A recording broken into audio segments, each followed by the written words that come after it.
एक हरे भरे गांव के बाहरी इलाके में, जहां खेत लहलहाते थे और फलों के बागान खुशबू बिखेरते थे, एक साधारण किसान रहता था। उसका जीवन प्रकृति की लय के साथ तालमेल बिठाए हुए था। उसके पास दो प्यारे साथी थे, एक शांत स्वभाव की गाय जिसका नाम गौरी था और एक शक्तिशाली घोड़ा बादल। गौरी अपनी शांत आंखों और कोमल स्वभाव के लिए जानी जाती थी, जबकि बादल अपनी फुर्ती, मजबूत टांगों और चमकदार काले रंग के लिए प्रसिद्ध था। किसान प्रतिदिन सुबह दोनों को जंगल में चराने के लिए ले जाता था। गांव की दूसरी ओर एक मेहनती धोबी रहता था। वह अपनी आजीविका के लिए कपड़ों की धुलाई और इस्त्री करता था। धोबी के पास भी दो पशु थे, एक मेहनती गधा जिसका नाम भोला था और एक चंचल बकरी चंदा। भोला अपनी सहनशीलता और धैर्य के लिए जाना जाता था, जबकि चंदा अपनी चपलता और शरारती स्वभाव के लिए प्रसिद्ध थी। धोबी भी हर सुबह अपने पशुओं को उसी जंगल में चराने के लिए ले जाता था जहाँ किसान जाता था। जैसे जैसे समय बीतता गया, किसान के गाय और घोड़े और धोबी के गधे और बकरी एक दूसरे के साथ जंगल में चरते हुए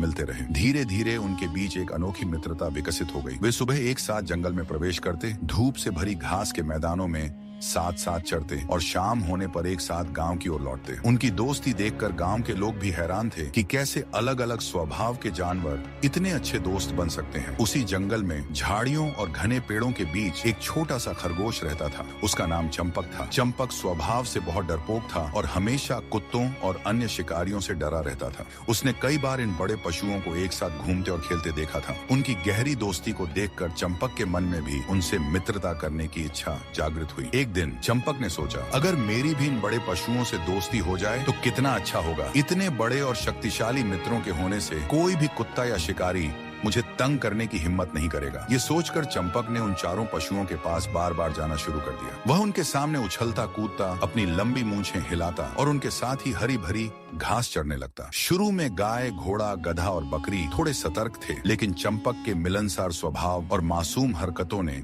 धीरे धीरे उनका दिल जीत लिया। कुछ ही दिनों में चंपक की उन चारों से गहरी मित्रता हो गई। खरगोश बड़ा प्रसन्न हुआ। उसने मन ही मन सोचा कि अब कुत्तों का भय हमेशा के लिए दूर हो गया है। वह अब निश्चिंत होकर जंगल में घूम सकता है। एक दिन जब चंपक और उसके दोस्त जंगल में चल रहे थे, अचानक एक शिकारी कुत्ता जंगल में आ धमका। कुत्ते की नजर तुरंत चंपक पर पड़ी। शिकारी कुत्ते ने चंपक को देखते ही गुर्राना शुरू कर दिया और तेजी से उसकी ओर दौड़ा। चंपक डर के मारे कांपने लगा। उसे समझ नहीं आ रहा था कि वह अपनी जान कैसे बचाए। अपनी जान खतरे में देखकर चंपक भागा भागा गाय गौरी के पास गया और हांफते हुए बोला, गौ माता, ये कुत्ता बड़ा दुष्ट है। ये मुझे मारने आया है। तुम इसे अपनी मजबूत सींगों से मारो और मेरी जान बचाओ। गौरी ने चंपक की बात ध्यान से सुनी और फिर शांत स्वर में बोली, भाई खरगोश, तुम बहुत देरी से आए हो। मेरे घर लौटने का समय हो गया है। मेरा प्यारा बछड़ा भूखा होगा और बार बार मुझे पुकार रहा होगा। मुझे घर जाने की जल्दी है। तुम जल्दी से घोड़े बादल के पास जाओ, शायद वह तुम्हारी मदद कर सके।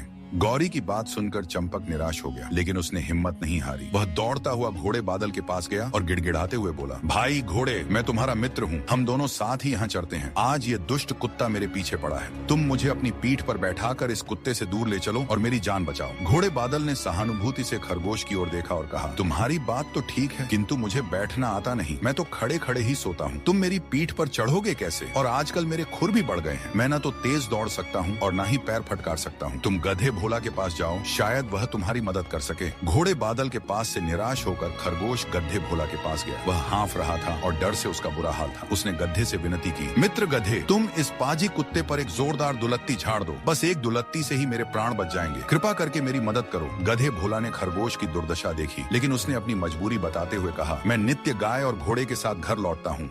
वे दोनों जा रहे हैं।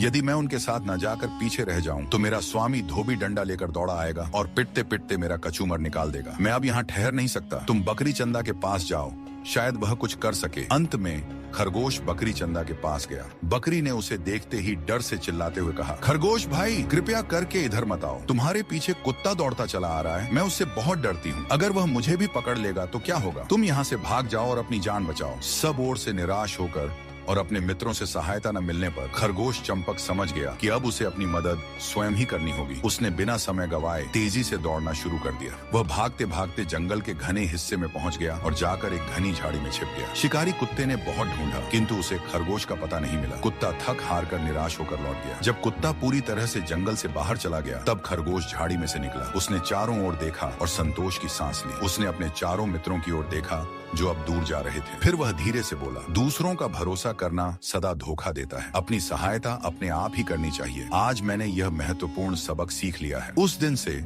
चंपक खरगोश ने कभी दूसरों पर निर्भर रहना छोड़ दिया और अपनी बुद्धि और फुर्ती पर भरोसा करना शुरू कर दिया। उसने समझ लिया कि सच्ची मित्रता महत्वपूर्ण है, लेकिन सबसे महत्वपूर्ण है अपनी रक्षा स्वयं करने की क्षमता। और इस अनुभव ने उसे जीवन भर के लिए एक बहुमूल्य सबक सिखाया।